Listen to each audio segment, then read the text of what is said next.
What's the biggest scam in America? News as entertainment.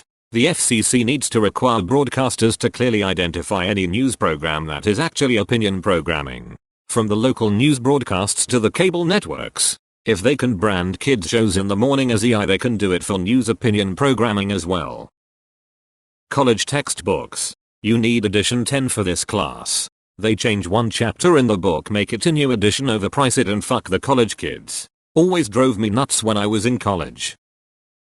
Health insurance. Online charlatans that will share their secrets if you buy their course. My college classmate sends me spam about buying his classes on how to succeed at being a lawyer. He's not a lawyer. I think student loan services. For example, Navy and manages federally guaranteed debt for the US government student loans. Has the eyes as their personal collection agency. They constantly fuck up to the extent they get dragged in front of congressional hearings. And their seer is paid $7 meters annually. Cable TV internet monopolies. Seriously. The Spectrum person that signed me up on the phone gave me a price and simply neglected to tell me it was a promotional rate. Price goes up 50% after a year. Whatever MLM scheme my sil was peddling at Thanksgiving. College tuition being ridiculously high. I find that it helps to look at this from alternate perspectives. Instead of exorbitantly high tuition, you can think of it as being free debt. Those payday loan businesses. It's predatory as shit and it's just legal loan sharking. When my husband and I had just gotten married, they told us that taking out those loans would help our credit. Turns out they're considered desperation loans and our credit tanked. Even after we paid them off. Took forever to get them off of our backs about raising our credit and paying off debt at the same time, and now they still send us mail trying to get us to take out another loan. Ugh. I wish we'd had someone there to tell us what a bad idea it was. We trusted them and now we still have 4 more years until those inquiries fall off of our credit reports. Insulin prices. I called the pharmacy about a generic today. One that's been around several years. $379 without insurance.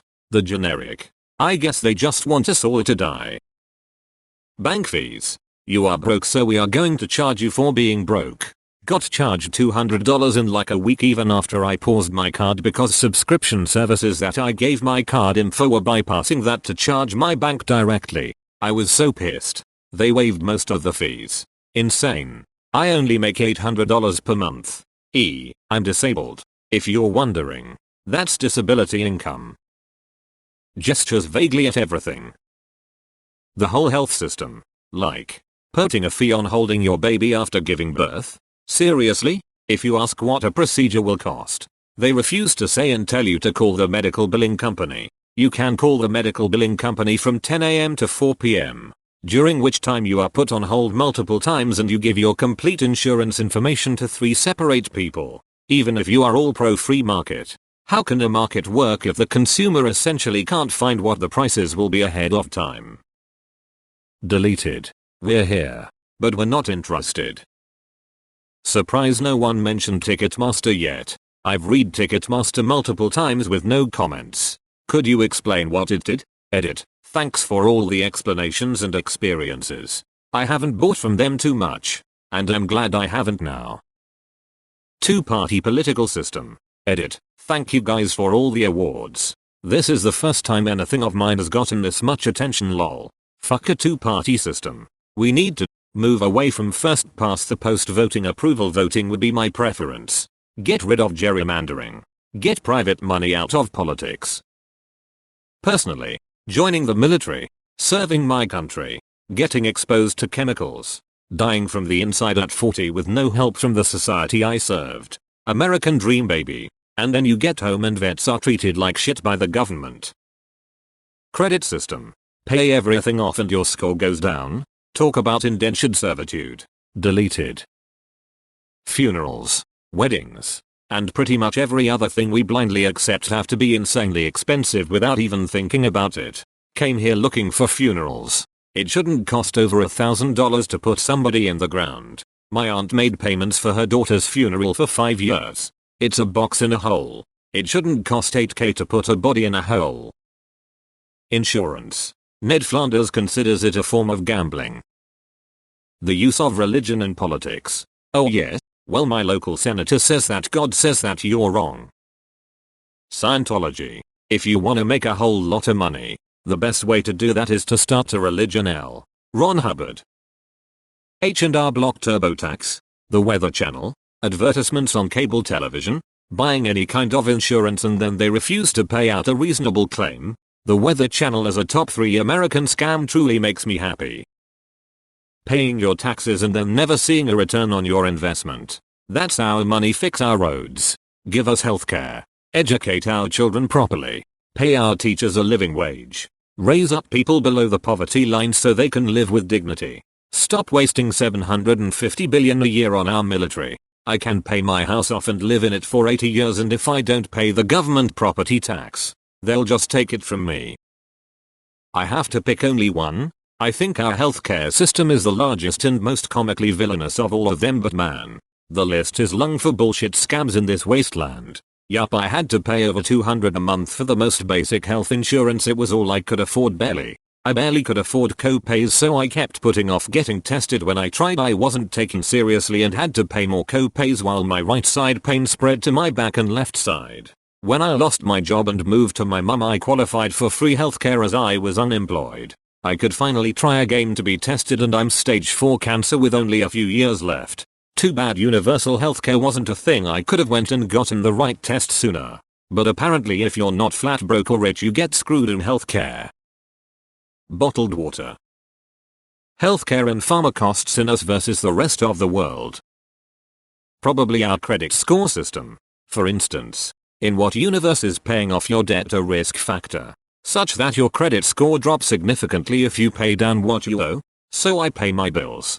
So that looks sketchy and I am penalized for it. Like I paid off an old credit card and my score dropped 130 points. And the cycle of renting, in which you make just enough to scrape by so you can't get quite enough to get out of the cycle. Then the rent increases yearly. So you're further into the cycle. And all the while your credit isn't improving to the point that you can escape, and you don't make enough to put a lot away to buy a house. So it continues. The entire credit score system. Healthcare and college loans. Oxycontin is not addictive. You know what is addictive? Just one marijuana cigarette. The idea that you need to be productive all the time. It's okay to just exist. Politicians. The entire fucking prison system. Psychology. Lobbying being legal. Student loans. Healthcare insurance. Lobbying itself is fine. When private citizens sign a petition for the government to take a certain action, that is lobbying. It's when money gets involved that there are issues. That's what should be illegal. Online convenience fee for paying bills. Not every bill has it, but I found it's usually utilities and it's BS. Not the biggest scam, but something that irritates me. Susan G. Komen. Without a doubt. If people actually knew how much of their donation went to salaries, upkeep versus research and help, they'd be shocked. Edit. Shameless plug since it's Givingtuesday Day. A friend I know started a charity that gives 100% back to women and families affected by breast cancer unless you make directed donation towards expenses. It is called Breast Intentions and run 100% by volunteers. No salaries for anyone. If you know anyone that needs help, wants to run a chapter, or just wants to talk to survivors, they can help if you donate. They will tell you exactly how your donation was spent. And it can make you cry. Yeah, fuck Susan G. Komen. I found a lump in my breast a few years ago and had no insurance. They said they'd pay for the mammogram. A month later I got a $3,000 bill for it. Fuck them. College textbooks and software. I'm in Vegas right now for a conference. 90% of this city is a scam. Only worthwhile thing is the restaurants. Mega churches. How we have to file our taxes correctly even though the government knows exactly how much we made every year, and if we file it wrong we get penalized. Weenie in a 10-pack. Bread in an 8.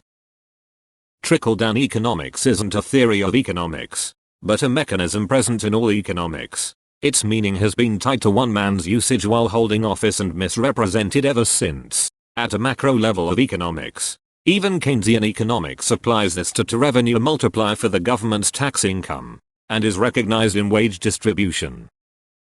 Modern appliances. Fragile and break within a few years. Meant to make money on service or replacement. Meanwhile a 50-year-old refrigerator is still running. Amway. Big business wielding huge political power. Sure. People go to the polls. But behind the scenes corporations pay exorbitant amounts of money to pay politicians to make policies favorable to them and in the process ignoring the will of the people. A few weeks ago there was a huge row in the UK over Owen Paterson, a Tory MP who had received huge lumps of money by lobbying for a healthcare company, for which he eventually resigned. This happens every day in America and no one really seems to care.